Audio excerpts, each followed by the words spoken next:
queridos amigos, bienvenidos a su programa donde Dios llora. Hablaremos hoy de Guinea Ecuatorial, un pequeño país situado en el Golfo de Guinea, como dice la misma palabra, en África. Tenemos con nosotros a Monseñor Juan Tsué Ebyan Mayé, obispo de Bebillín, en Guinea. Monseñor, muchas gracias por estar hoy con nosotros aquí. Gracias a ustedes.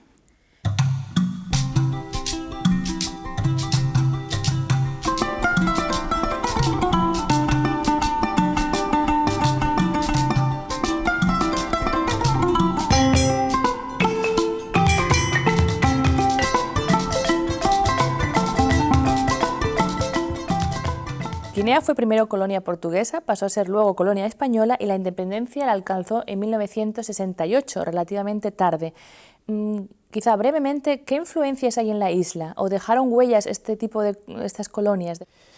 Bueno, primero darles las muchísimas gracias por esta oportunidad que me ofrecen esos medios para también hacer conocer al mundo lo que es Guinea Ecuatorial, a pesar de ser un pequeño país. Sobre todo es España, cuyas huellas permanecen hasta el día de hoy. Portugal apenas quedó huella, porque no estuvo su presencia en Guinea, no era por motivos de colonización, sino otros motivos de aquel entonces, ¿no? Era más bien un punto estratégico. Como un puente, una estación para ir a Sudamérica y esto, ¿no? Era como una parada, ¿no? Incluso para un pequeño depósito para los esclavos que traía, los recogía. Relativamente no estuvo ahí para hacer ningún trabajo, solamente es España y a lo mejor sobre todo, más que Portugal, es Inglaterra. Ajá, o sea que Inglaterra también estuvo. Efectivamente, porque Inglaterra estuvo ahí por motivos comerciales, entonces al mismo tiempo religiosos, porque estaban sus comercios y los misioneros protestantes anabatistas. Ajá, o sea, Inglaterra trajo no solamente el comercio, sino también trajo su propia misión. Ciertamente, y a pesar de los militares también, y con intención de quedarse con la isla, pero España vino a recuperar la isla relativamente tarde, pero por ahí 1845, pero sobre todo en 1900, cuando España en 1900, por ahí 60, 50, es cuando más o menos España recupera esas posiciones, amén de que Inglaterra ya estuvo para comprar aquella posesión, pero España no se lo cedió. Por tanto, los restos, la influencia cultural española es muy fuerte hasta el día de hoy. O sea que la primera evangelización, dijéramos, no fue católica, religión católica, sino era cristiana protestante, entonces. Sí, ciertamente. ¿Y se ha quedado huellas de esta primera evangelización o dijéramos que después ya la religión católica es la que ha tomado más pie? Creo que el 90% se declaran católicos, pero ciertamente. ¿es ciertamente una evangelización profunda o es, dijéramos, meramente en el papel? Bueno, como decía antes, la primera evangelización esa de los protestantes también dejó su huella, porque hay nombres ingleses, incluso huellas culturales, nombres ingleses de calles, de lugares, de pueblos, nombres de personas, etcétera, etcétera, y luego hay protestantes aunque en minoría, ¿no? Entonces, porque cuando llega España, España católica de aquel entonces, España católica, que no permitía la presencia de los protestantes en sus colonias. Entonces llega él, tuvo que despedir a todos los misioneros protestantes anabatistas que había, entonces implantó la evangelización. Pero sobre todo en 1888, con la presencia de los misioneros claretianos, son los que realmente, al llegar ellos, implantaron estructuras eclesiásticas y luego llevar toda esa estructura para todo el país. Porque tanto Portugal como protestantes se quedaron únicamente en las islas, Fernando Po y Annobón. Entonces, es España quien entró en la parte continental, reconociendo todo su territorio. Si hablamos un poco cronológicamente de la historia de Guinea, la Iglesia tuvo también como una especie de parón muy grande con la dictadura de Macías. Quizá vamos a recuperar, pero la independencia fue en 1968 y el poder lo tomó Macías, que fue un dictador muy brutal, hay que decir, muy cruel. Si no me equivoco, fue una especie de época de terror que duró poco, pero marcó mucho al país y, si tengo entendido, mandó a todos los misioneros fuera y cerró las iglesias. ¿Es eso cierto? Sí, ciertamente, aunque relativamente tarde, ¿no? El cierre de las iglesias no fue muchísimos años, sino que fue casi en su momento de ocaso, ¿no? Y cerró las iglesias. Pero anteriormente, antes del cierre de las iglesias, hubo mucha persecución religiosa. Y de hecho muchos sacerdotes mayores o sea, generaciones anteriores, muchos de ellos estudiaron en Camerún, porque en el país ya no había lugar ni seminario, ni iglesias abiertas, pero desde luego la fe permanecía intacta.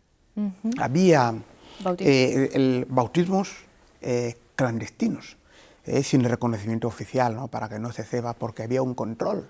Entonces, había sacerdotes, recluidos en unas casas, otros en alguna misión, pero sin función de culto o litúrgica, sino que la misión de aquellos pues era un poco así, un poco clandestina, no un poco, sino mucho más clandestino, para no ser descubierto. Una pregunta para entender. Yo sé que la dictadura de Macías fue muy fuerte y sé que persiguió a la Iglesia, pero ¿por qué? ¿Era de orientación comunista o qué tenía él en contra de la Iglesia? ¿Cuál era la filosofía que existía en este sistema?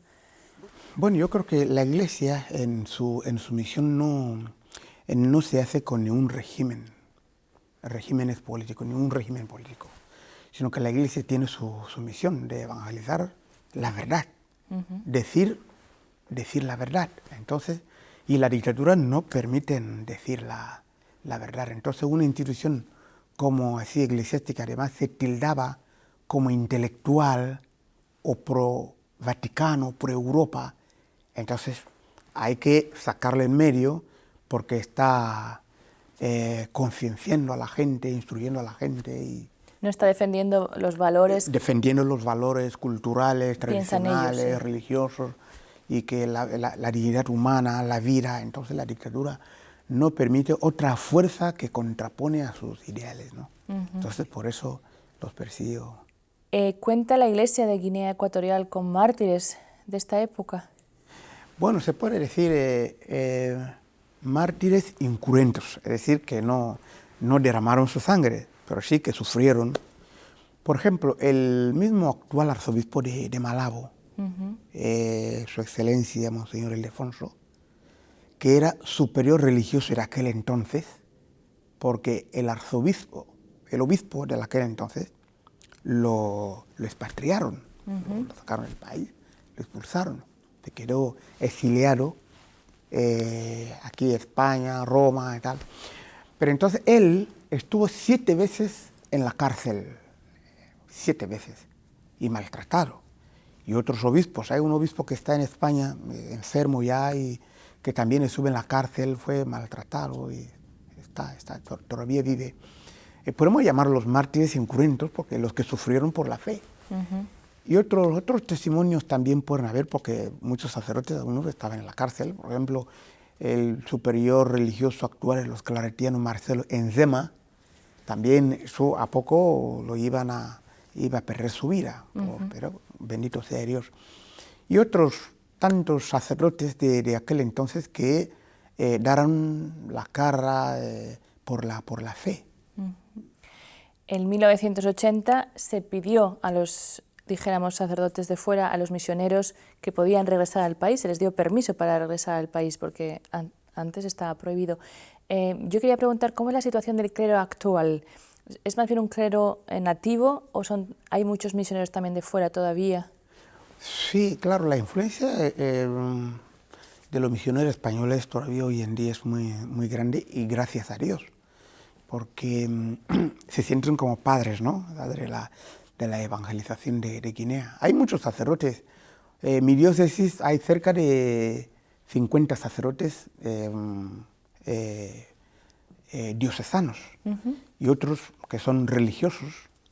Algunos son españoles, hay congregaciones religiosas femeninas y masculinas, los salesianos, los mismos claretianos, hay sacerdotes que son misioneros españoles o americanos, los salesianos, los capuchinos, lo de la Inmaculada Concepción, muchas congregaciones todavía hoy que subsisten para impulsar la evangelización más. Pues todo eso constituye la fuerza viva para la nueva evangelización. Sé que Juan Pablo II pidió o hizo un apel a Guinea Ecuatorial de promover más la vocación, la pastoral, vocacional. ¿Cómo es el tema de las vocaciones de la gente de Guinea mismo? O sea, los jóvenes en Guinea, ¿tienen presente esta posibilidad de ser ya 90% de la población es católica? ¿Hay un llamado? ¿Es fácil? Hay muchas vocaciones, sobre todo para sacerdotes, ¿no? Y a pesar de la situación económica actual, que los jóvenes todavía, sin más todavía, acceden a nuestros seminarios están llenos de vocaciones. Por eso, aunque la pastoral vocacional no estuviera muy organizada como en otros países, pero desde luego los misioneros están trabajando mucho en este campo y hay muchas vocaciones. Usted es obispo relativamente joven, dijéramos, no lleva muchos años. Todavía se le puede preguntar, ¿cuál es su lema episcopal? ¿Qué fue el moto que usted eligió para su episcopado? Es Padre Santo, guárdalos a los que tú me has dado. Padre Santo, guárdalos, desde los sacerdotes, a lo que tú me has dado. Porque con ellos trabajaremos para la nueva evangelización. Sí, en resumen, el texto es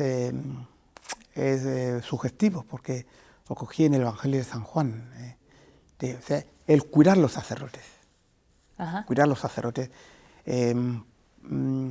cuidar la vida espiritual, moral, humana, en todos los aspectos de los sacerdotes. O sea, cuando los sacerdotes están a gusto, se sienten a gusto, son mis primeros colaboradores para llevar a cabo la misión pastoral. El cuidar de los sacerdotes es mi lema episcopal. O sea que su preocupación, dijéramos, más grande es el sacerdote. El sacerdote. Sí, tanto diocesano como religioso. A todos los trato como hijos más queridos todavía. Hemos hablado un poquito de la economía del país. En Guinea se encontró petróleo en los años 80. Bueno, no en Guinea mismo, sino en el mar, fuera de Guinea, en la costa. Y esto hizo un boom económico, promovió un boom económico, un crecimiento grande, creo que en las estructuras, en la infraestructura, en la construcción en Guinea. Dos preguntitas. ¿Pasa la Iglesia necesidad? Porque uno podría decir, Guinea tiene petróleo, es un país rico. Sí, bueno, sí, gracias. Las necesidades no pueden faltar nunca jamás, porque la preocupación, digamos, del gobierno es para la sociedad entera. La Iglesia tiene sus necesidades, pero sí el gobierno colabora mucho para la Iglesia en lo que se pueda, ¿no? Y la construcción, acabamos de inaugurar una basílica. Entonces, eso agradecemos. Pero no podemos decir que no haya necesidades, porque ese boom económico es muy reciente. Todavía no ha llegado totalmente como debiera de llegar en todas las esferas, como se pretende. Las infraestructuras que se está preparando, carreteras, casas y otros, pero la Iglesia tiene sus necesidades, ¿no? Y estamos intentando firmar un acuerdo, la Santa Sede, con el Estado de Guinea Ecuatorial. Sí, está en proceso pero entonces hasta que, o sea, en este marco, cuando ya tengamos un acuerdo bilateral, entonces en este marco se pueda más o menos organizar, se piensa, ¿no? Pero yo creo que eso hace falta, pero también estamos en necesidad. Claro. O sea que todavía no hay un acuerdo Todavía. sino porque el gobierno, el jefe de Estado, se proclama católico, públicamente cristiano católico, va a misa y tal. Entonces, como cristiano, en su caridad, buena fe, ayuda a la Iglesia en lo que se pueda. Sin embargo, voy a hacer un poquito de abogado del diablo, Sí. pero se dice también que, o yo he leído en críticas de que este bien económico no llega a la gente, o sea que se queda en parte en corrupción, en parte se hacen ciertas cosas, pero como que la gente no vive mejor que antes en Guinea. ¿Es eso cierto o todavía...? ¿Y cuál es la respuesta de la Iglesia, sobre todo? O sea, Bueno, como he dicho antes, que la economía, el nivel económico que Guinea está consiguiendo es una cosa reciente.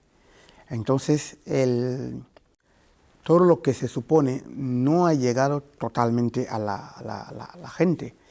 Y parece que hasta aquí la mayor preocupación es crear las infraestructuras de movimiento, de comunicaciones para... Entonces, las viviendas todavía están la vivienda, la sanidad, todo, la sanidad, la está educación. está por trabajar. Aparte de las infraestructuras materiales, también la misma infraestructura humana, el elemento humano. Siempre ahí se repite una frase de renovar la mente, ¿no? La nueva mentalidad, adquirir nueva mentalidad. Porque si la mentalidad no está... No cambia. O sea, la situación actual de la dictadura y todo eso creó una cierta mentalidad. Y para que esta mentalidad también se cambie, ya cambió la situación, pero también la mentalidad puede estar todavía vinculado a la situación actual. Pero que por eso la Iglesia trabaja para hacer su misión de evangelizar, anunciar a Jesucristo, para que el hombre vaya también a hacer un proceso de cambio de mentalidad. ¿Qué le llevó a usted a ser sacerdote? Bueno, primero por la gracia de Dios, porque mi proceso sacerdote fue muy difícil, ya no esperaba hacerlo, porque me pilló justamente cuando ya había crecido un poco para el seminario menor y tal, un poco ver, y llegó la dictadura. Y de hecho fui deportado a la isla 5 años en trabajos forzosos. Entonces de 1974 hasta 1979 en trabajos forzosos. Gracias al golpe de libertad, muchos de nosotros estudiantes, yo fui uno de ellos, liberado en 1979. El golpe de Teodoro Obiang, que es el que está hoy en día en el poder. Sí. Fue uno de los liberados de esta situación. Entonces regresé y esto... ¿Qué es lo que me llevó a ser sacerdote? Pues yo creo que por amor a la Iglesia.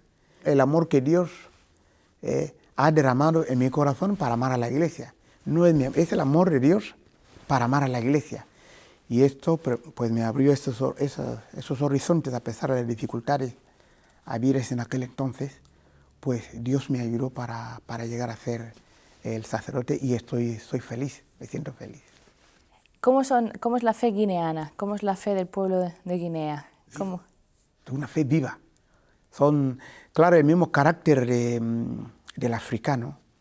Y el africano, me refiero, vamos, a África de Guinea, una fe viva. Y de hecho nuestras liturgias son liturgias muy vivas. La gente canta, alegre, baila,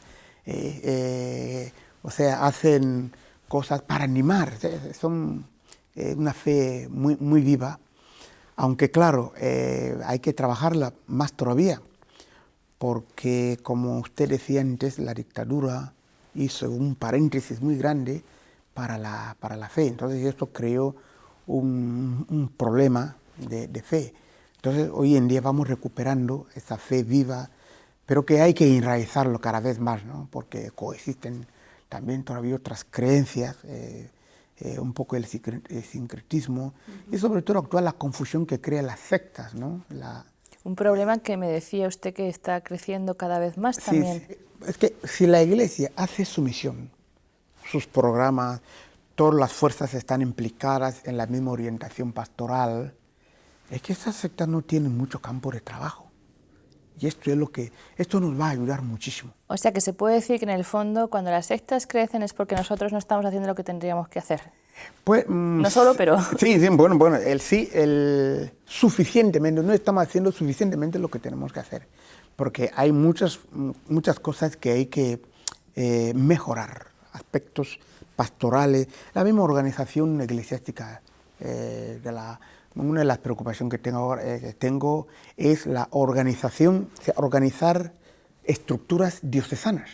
Entonces, la estructura diocesana favorece mucho para que las fuerzas vivas de una diócesis puedan trabajar en sus respectivos campos y estén correlacionadas en sus trabajos. Por eso. Claro, una pregunta así un poco curiosa, pero es el único país de África que habla castellano y es chiquitito ahí en el medio. Sí, porque los otros todos tienen como sus grupos, ¿no? Todos ingleses, los franceses, los portugueses, son varios. ¿Se sienten a veces como iglesia africana un poquito como un pasito a la derecha? Desde luego que es muy importante la pregunta y evidentemente. Pero el guineano, el hecho mismo de ser la única colonia española entonces esto nos sentimos orgullosos al mismo tiempo. Al ser los únicos que hablan el español, entonces los demás países vienen a Guinea para estudiar el castellano. Entonces la Iglesia, ¿qué es lo que a nivel de gobierno se ha hecho, a nivel de la sociedad? Es pues que el francés se hace segunda lengua oficial, también el portugués. Entonces, y esto nos permite pues que podamos comunicar con los demás, pero seguimos sintiéndonos muy orgullosos por hablar el castellano, únicos en África. Muy bien, o sea que unidos por el idioma están con muchísimos países en todo el mundo, Latinoamérica, sí, ciertamente. España, es una comunidad hispanohablante muy grande a la que pertenecen también ustedes. Bendito sea Dios. Pero luego que en muchos países africanos, bueno, hay muchos, por ejemplo, los obispos, seminaristas que hablan el castellano, por haber estado en España, o algunos mandan a estudiar español en la Universidad de Guinea, o lo que sea, un contacto. Claro, la influencia española en África últimamente ha sido muy fuerte también, la presencia española, creando centros culturales en diferentes países, lusófonos, anglófonos, francófonos también. Y esto ha favorecido que más o menos también algunos podemos identificarnos con ellos en cuanto a la lengua, ¿no? Y luego esta familia, digo yo, que crece cuando uno ve la fe, porque la fe católica ya le une con todo el mundo, con toda África. Sí, efectivamente. Con toda, ¿no? Pero con muchas partes del mundo. Sí, la fe. Entonces, ¿cuál sería como su mensaje a nuestros televidentes, a nuestros espectadores, a nuestros amigos del programa? Tiene usted la posibilidad de hablar realmente con gente de todos los continentes en estos momentos, desde su pequeño país en África, dar un mensaje para todo el mundo. Bueno, yo creo que el mensaje, actualmente estando en comunión con el Santo Padre, que sintámonos unidos al lado del Santo Padre para celebrar este año de fe con todos los programas que se prepara. Y asimismo que esta comunión se extienda a todos los niveles, ¿no? Nivel cultural, nivel vocacional, nivel de compartir experiencias, compartir las visitas, todo eso, ¿no? Para que este año sea una renovación profunda del impulso y la misión de la Iglesia. Creo que es el mensaje que por ahí, que estoy muy agradecido con todo lo que la Iglesia necesitara y están haciendo por nosotros, porque hemos recibido muchas ayudas, sobre todo en cuanto a la formación, que nuestros sacerdotes, nuestros jóvenes necesitan mucha formación, y la Iglesia necesitada realmente está haciendo una obra maravillosa que nos sentimos muy orgullosos y contentos, y que cuenten con nosotros en comunión de oraciones. Muchas gracias, Monseñor Juan. Gracias. Gracias a ustedes, queridos amigos, por haber seguido su programa Donde Dios Llora. Y si desean ayudar a la Iglesia en Guinea Ecuatorial o en cualquier otra parte del mundo, no duden en contactar con la dirección que van a ver ahora, al final, en su pantalla. Que Dios les bendiga y hasta la próxima semana.